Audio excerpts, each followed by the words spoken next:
Cheers! Welcome to another episode. It's a blissful day. How are you guys doing today? Hopefully you are staying calm.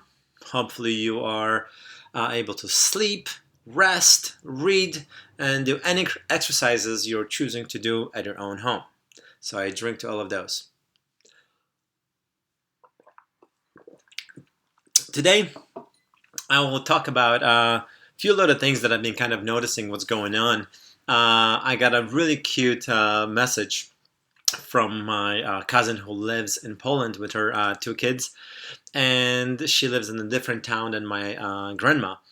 And she with her kids made those big, cool kind of art projects, and they wrote down "Babcia," which means grandma.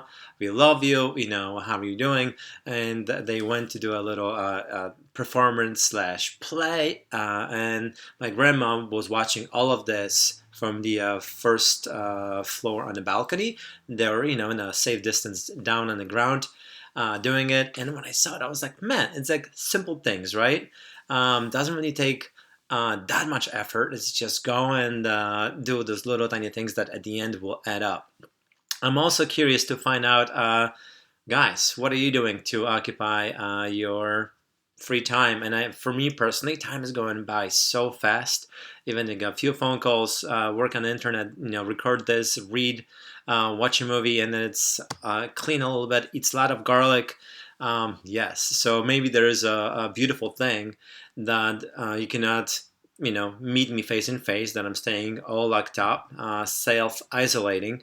I've been eating just enormous amount of garlic, guys, so keeping to myself and also boosting up my immune system.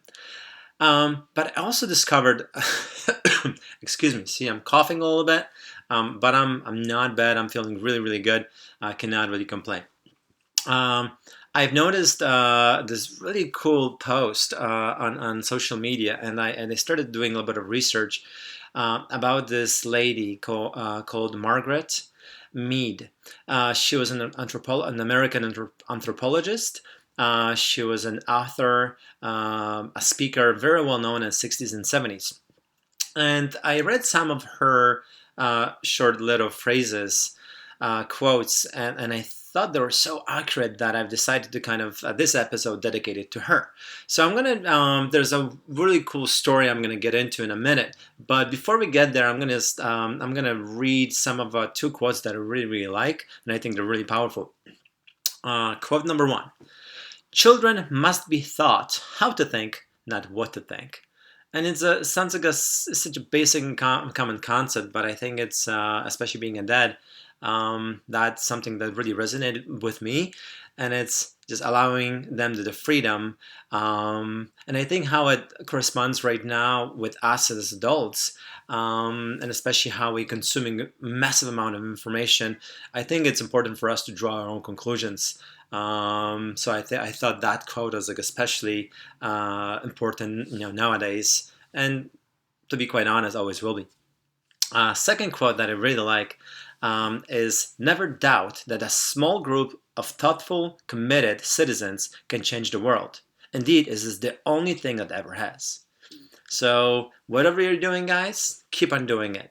Those little acts of kindness, of friendship, a simple phone call definitely work. You're making little smiles, and all those little seeds are going to blossom into beautiful trees. So keep on doing it, guys, and thank you for doing that and keeping a fantastic job. So the story is, I'm going to read this because I think it's beautifully written, and I think it's going to be a little bit more concise. I have a tendency a lot of times to make it much bigger than really what it is. So years ago, anthropologist Margaret Mead was asked by a student what she considered to be the first sign of civilization in a culture.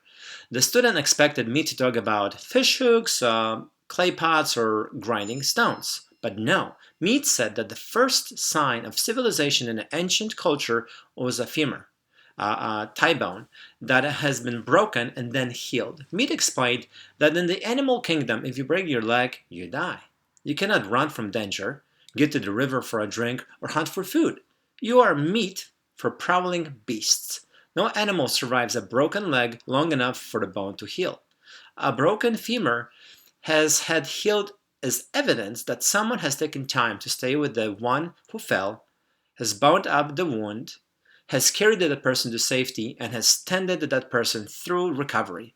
Helping someone else through difficulty is where civilization starts, Mead said. So, I think it's a profound message right there, how interconnected, how modern society work. And a lot of times right now we think we're so isolated, sitting in our own home, far away from everybody else. But I think it's in those moments we can just think about how, even the simple objects that we use and take for granted every single day, such as, I don't know, cards, a glass, not even mentioned food or cleaning products, toilet paper, if we want to go there, um, are so necessary for our everyday existence, at least as we know it right now. And I think it's that when I read this little article, it just kind of made me, made me stop and think, man, it's like we are all connected. Even think about how many things are coming from China and other parts of the world. I'm finding glasses and some plates, at some, I don't know, stores. On shelves in the United States, and it's, Coca-Cola's everywhere, and we are, if you really take a time to reflect, we are all interconnected, and the world is going that way, and it will be that way.